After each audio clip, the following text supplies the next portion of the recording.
welcome back to Once Upon a Page. It's Easter weekend, and a lot of people think about Jesus on this weekend and about the hard stuff that happened in his life, where he was crucified and was dead for 3 days before he rose again. And it's hard, but it's also hopeful. And so we thought we would talk about hard stuff this weekend. So don't leave yet. It's not bad. That sounds really bad, but what we're going to talk about is we're going to talk about how, even though we write romances, which are basically feel-good, hopeful books, and she writes fantasy, which also, you know, has some feel-good, hopeful moments in it. We can still tackle some difficult subjects and some hard stuff in that to make it richer. Yes. And to more realistic, I guess. More relatable. Yes. Yeah. More relatable. I know in a couple of my books, I have dealt with infertility. And my husband and I went through 6.5 years of nightmare in that. And when you're going through it, you don't necessarily want to talk about it, but you need to talk about it with people, and you find other people who have gone through it, and that helps get through it because you don't feel so alone. And I've had several people mention to me, you know, I can tell you've either gone through this or been close to somebody who's gone through this, because that's exactly the way I felt when it happened to me.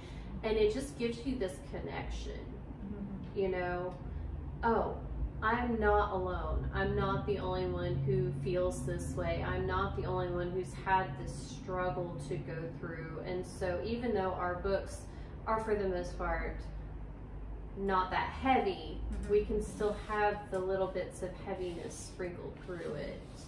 And how do we handle that? And Yeah, I know in my books, in the first three, that the one that's coming out in July is way lighter in tone.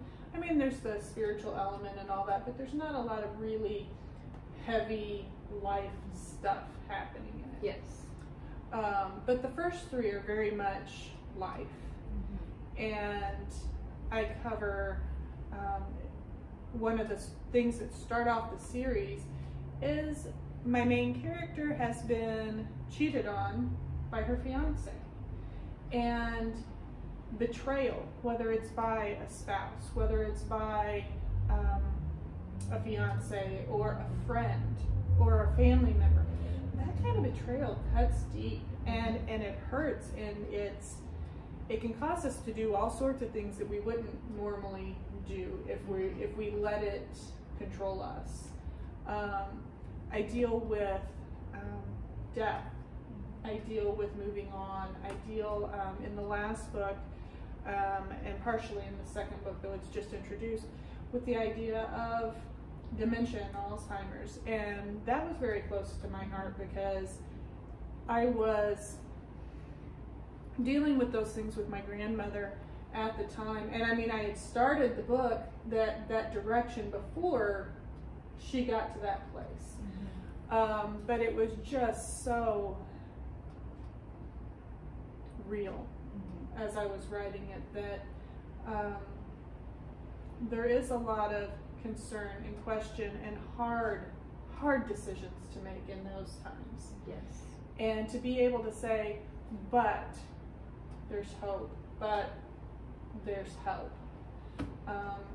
Even to the point that, you know, you may look back and laugh at some of the hard things just simply because, okay, they are somewhat outrageous when they happen, and it's like if you just told this to somebody, it would be like, oh no, that didn't, oh yes, that happened on a daily basis, you know, kind of thing.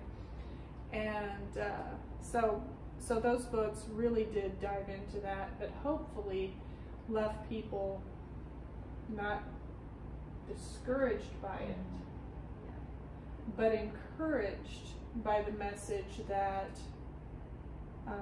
God is there, God cares, and He's going to give you what you need to get through it. And honestly, that's why I put those things in there, is because I feel the things that I've gone through in life, did God give them to me so I could go on? No.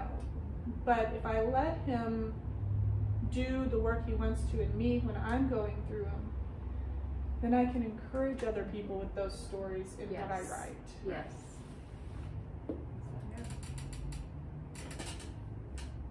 I think that's good. You know, in my series, you know, of course, it deals a lot with grief, a lot of parental issues, relationships, you know, and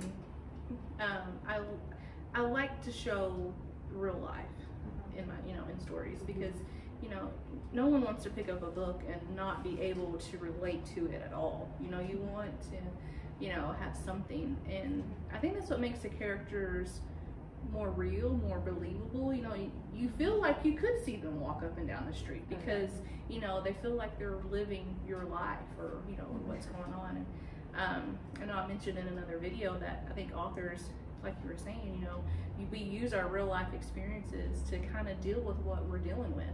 And you know, for me, I like to write things down. That's how I process things, you know. The poetry book that I written, you know, it all started because I lost my grandfather in high school and lost a best friend within, like, you know, a couple month period. And so that was just a way for me to deal with my grief and to find, you know, because I can't always say what I'm thinking, you know, but if I write it down, you know, it's easier. And you know, and there's a quote by Ted Dekker, who was one of my favorite authors, and you know, and when he talks about writing, you know, he's like, you can't expect your character to take a journey that you haven't taken yourself. And I love that. That just like really resonated with me. I'm like, you know, can't expect them to be moved emotionally if I'm not moved, you know. And so I think that's important. When I wrote Faith and Hope, and one of the main characters, Faith, is dealing with infertility stuff in that, and I was basically in the middle of that struggle for us. And so when I end the book, I end it with hope, but I don't tell you, you know, does she get to have a baby, does she not? And everybody's like, but does she? But does she not? And I'm like, I can't tell you that. Because at that point in my journey, I didn't know. I will say I do have 2 children now. And they're both blessings, and I remind myself of that every day. But, you know, I have friends who have gone through that, and some of them were never able to have a child. Some of them adopted, some of them ended up having way more children than they meant to have, you know. And so everybody's journey is different, and I just sort of wanted to leave it with the possibility, because that's where I was at that point in my life. And I wanted to share what I had already learned, but at the same time, you know, say your journey might look different than this, and that's okay. There's hope, no matter where the destination is. There's hope in that journey. Yes, definitely. Yeah. So the hard stuff, I mean, it's part of life. It is. And there's a place for the laughter, and there's a place for the joy, and just the fun, and all of that. But we can't ignore the fact that there is the hurt, there is the question, there is the confusion. I know you were talking about the family issues and things like that, and that's a big thing for, I want to say, the younger generation, but at the same time, you know, I think everybody we're a generation of that. people that are still dealing with our own issues with parents and things like that. And so there's a place for all of those too. And so not every book we write is going to be serious and, you know, all of that, but that's why we share what we share. And so we hope you do take that hope and that encouragement from the stories. Maybe you can see your own struggle. Maybe it's not the exact same struggle, but maybe you can find yourself in those and take the hope and take the joy, despite the hard stuff, because after Friday came Sunday. Yep. Jesus rose, and that hope was renewed, reborn, sealed forever. And we're passing a little of that hope, hopefully, onto you in what we write, because I know we all believe it and we all adhere to it in our own lives. And so remember that when you pick up those books that deal with the harder stuff. And we will see you next time. Bye. Bye.